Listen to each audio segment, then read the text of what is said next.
Itong ginawa ni Lisa Marcos na ito, itong involvement ni Lisa Marcos dito sa California, this makes the Philippines embarrassing. Talagang nakakahiya siya, pinapahiya niya ang Pilipinas. So, napakadaming layer nito. Maling-mali siya. Kailangan tong itama, kailangan ng paliwanag. Hindi natin maitatama yung mga mali na ito kung hindi magpapaliwanag ang palasyo. Ang Pangulong Bongbong Marcos kasama ang kanyang economic team pupunta ng Amerika. Hindi ho ba't makikipagpulong kay President Donald Trump? Sa tingin mo, pagdating sa issue ito, ano kayo mangyayari? Kaya kailangan nating malaman kung ano ang nangyari sa ano yung mga facts surrounding the death of Mr. Tantoco. Kasi the person involved is the First Lady of the Philippines. And we do not know if, alam niyo naman natin, hindi natin alam kung baka maging ano kasi yan maging leverage yan sa mga negosasyon at hindi natin alam kung ano yung magiging extent ng kapalit nito. I'm not saying na I'm not saying na para bagang the Americans would always forward their own interest. I am just saying that with this kind of event, na hindi natin alam kung ano ang totoong pangyayari. Hindi nga natin alam kung paano ba tinrato ng Amerika itong kalagayan na ito. At talagang mahaharap naman talaga sa malaking iskandalo ang first family dito. Kailangan nating malaman na ang incidenteng ito, we need assurance na ang incidenteng ito ay hindi magagamit ng Amerika sa kung ano paman. Opo, at Binibining Joey, magandang umaga, si Admar po ito. Needed pa ba, nakikita mo, ng isang Senate investigation or congressional investigation ukol dito para mas malaliman ang pagtukoy kung sino o kung ano yung partisipasyon o yun lang, magbigay ng komprehensibong paliwanag talaga? Kasi yung unang nagpaliwanag, parang ang narinig lang natin, fake news, si VP Sara. Yan ay galing kay Yusek Castro po. Well, I think, dahil sa involvement ng isang napaka-impluensyang tao, kung magkakaroon ng Senate investigation, well and good. Tama to na magpaliwanag, malaman natin lahat at makita ng sambayan ng Pilipino kung ano talaga mga kaganapan na surrounding that incident. Although I would say, kasi sa panahon ngayon, hindi pa nag-open yung Senate. So I am not sure if they can call for an investigation right now, if it is proper to make a call for investigation right now dahil hindi pa nga nag-open yung session. Pero as soon as it opens at magkaroon ng call for Senate investigation, bakit hindi? Tingin ko, deserve ng taong malaman ng totoo eh. Gaya nga ng nasabi ko kanina, pinospone natin ng ako personally, pinospone ko ang pag-judge dito sa pagbibigay ng opinion dito sa incidenteng ito. Not until ako mismo ay nabigyan ng kopya nung purported na police report. At doon ako napaniwala na mukhang meron talagang seryosong kinakaharap to si First Lady Lisa Marcos sa Amerika, and it involves a government-sponsored event, it involves her entourage, it involves cocaine.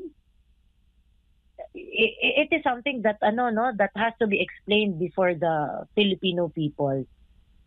Yung venue sa Senate, if that's going to be used, I'm fine with it. Wala naman tayong ibang venue para pag-usapan ito eh. So kung pag-uusapan to sa Senado, bakit hindi?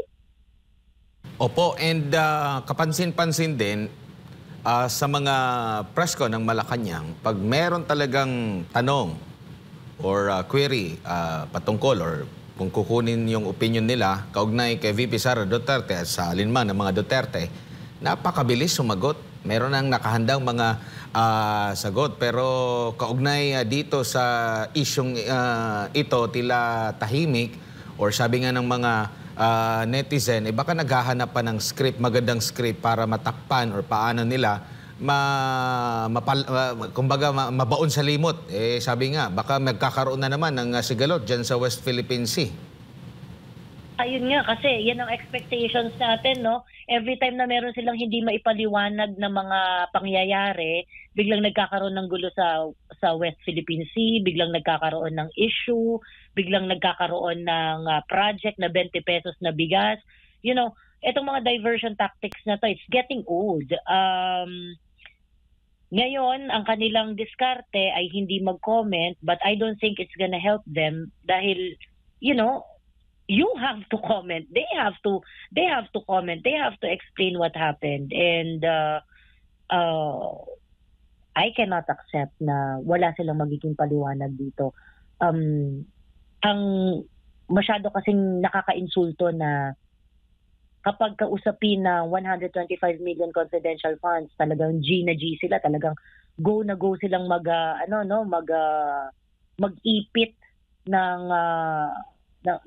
mga Duterte or ng ibang especially ng mga Duterte.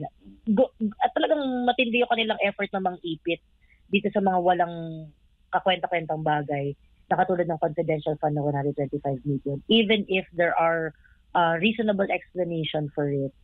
But for this one, wala silang ma-explain, wala silang mapaliwanag. Bakit? 'Di ba?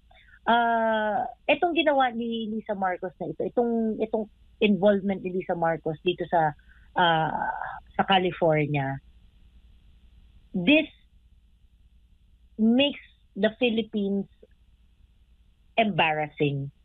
Talagang nakakahiya siya, pinapahiya niya ang Pilipinas.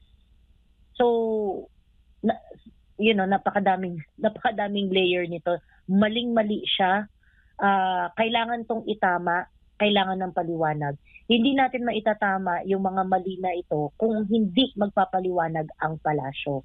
So, in order to correct this, they have to speak up, they have to explain.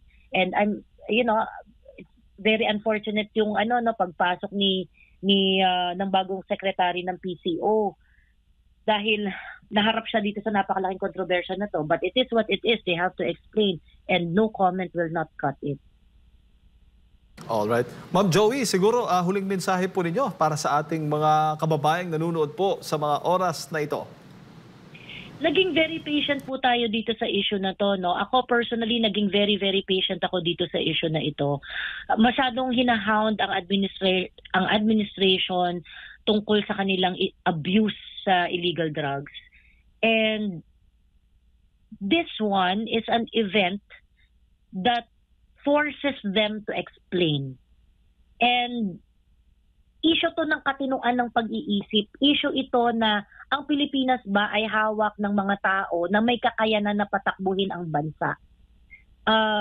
Lisa Araneta Marcos is seen to be very, very influential in how this country is being run.